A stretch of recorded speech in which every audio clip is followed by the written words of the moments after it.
It's like, we know what's going on, Sega. Alright. Actually, Sonic Heroes on the fucking GameCube was fine. On PS2, it would definitely be punching down. Why would it be punching down on the PS2 as opposed to the GameCube? Because the GameCube version was actually refined and actually good. Fuck! I missed. Alright, whatever. I don't need it. Back.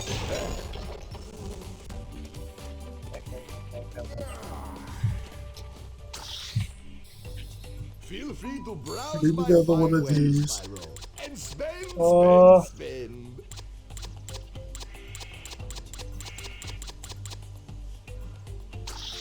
I need to save up for that, because that's going to be useful. The extra hit.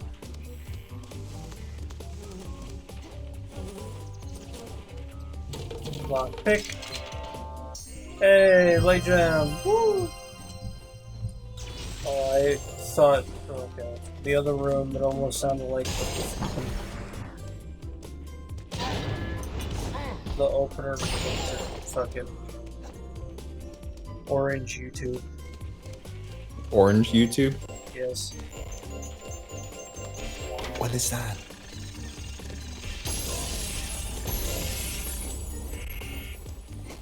Take a firm guess.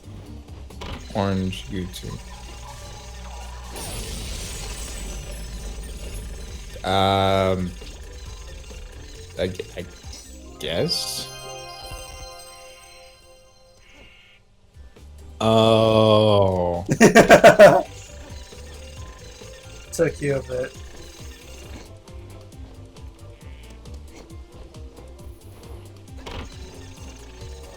Corn pub.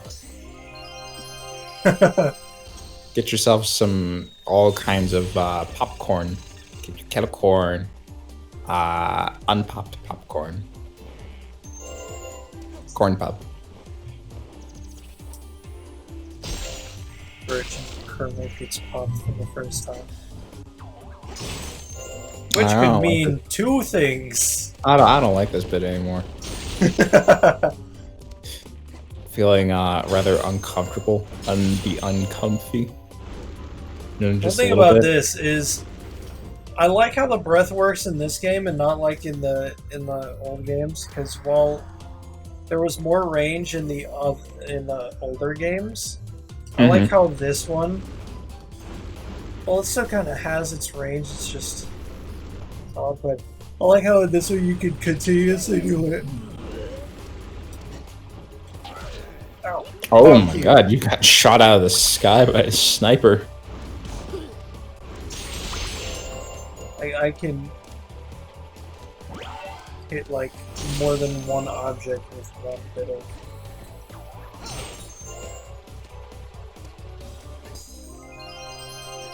Like flame breath on one fucking peepo, you know? It's not just limited to, one enemy at a time. Yeah. That's something I've always kind of enjoyed about like the Spyro games, is how there's always kind of something new for each game. But with the exception being reignited, because all of that is just returning shit. Right. Although I would say the new character designs are new. And as much as not everyone likes Sheila's new haircut, I kind of like Sheila's new haircut. Alright, here's the thing. Whenever you have a game, okay, and then they release a sequel, and they add some new mechanic or what have you that wasn't in the old one, and it just ruins it. Okay. I'm talking about. Oh, go ahead. I like that's a very slippery slope. Like, cause sometimes new mechanics don't ruin it and make it better. Like Crash 4 is gonna have wall running. Which I'm talking about when they do it bad. terribly? Like how? What's your example for this? I'd say one of the most common examples of this is adding a racing element. For example, in Sly Cooper, because they have Sly Cooper 1, and it's fine. And then in Sly Cooper 2, there's a part I think you have to play as Murray, and you have to chase, or you have to do a race with these people in order to get a key. And it's not a one-time mission. Like if it was a one-off mission, fine, I get it. But you have to do this multiple times. Another game that does that is, I think it's Ty the Tasmanian Tiger, if you remember that one. I never played, but I do remember it. So, first game was fine. It was a fun, like, hub world type adventure game. And then in the like how second this game, is, because this is open world. yeah, kind of. Or I would say it's more akin to. I'd say it's more like Sly Cooper 1, how they have that, where it's like, oh, you have each world, and then within each world is different levels, you know. So You have 5 hub worlds, and then within each hub world is like 5 levels, you know. Like Mario 64. Yeah, kind of like that. Yeah, like that. But in the first one, it was fine. It was charming. It was fun. I had the boomerang mechanic, which was really cool. And then they go into the second one, and it's like a big part of the second one is that, oh yeah, it's like the first one, but now there's racing. Yay! It's like they want to make a kart racer, but they don't want to fully commit to being a kart racer. So they just incorporate it into their game, and it's like, hey guys, you like the first one? Well, here's the second one. It's like the first one, but now we have racing. Everybody loves racing. And I don't get it. I don't get it. Well, Crash did something similar, but it was for a racing game. For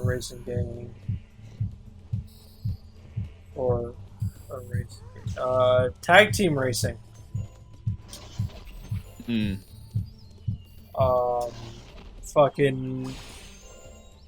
Which developed by the guys who made Simpsons Hit and Run. Okay. So it was pretty good. It had an open world section that led to races, like different races. I think each hub had like three racetracks, and then three racetracks. Crash Tag Team Racing.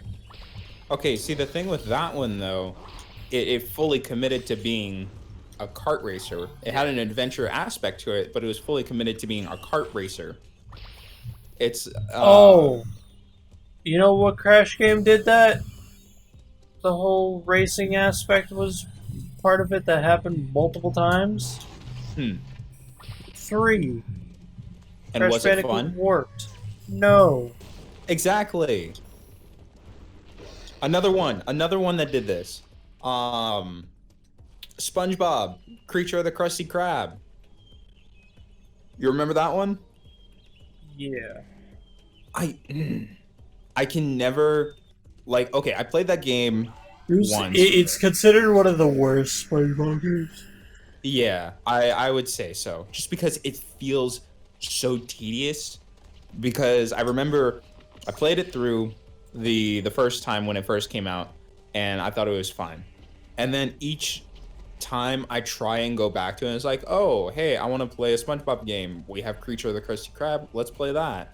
And every time I go to it, I can't be bothered to play past SpongeBob's first level. Like I'll get on to Patrick's level, which is the next mission, and then I just stop playing because I just get tired of it. Because SpongeBob's first thing is like, oh, you start racing, and then you have to do a little bit of a adventure bit, and then you have to get back into racing, and the racing aspect isn't fun. It's just tedious, etc., etc. Yeah,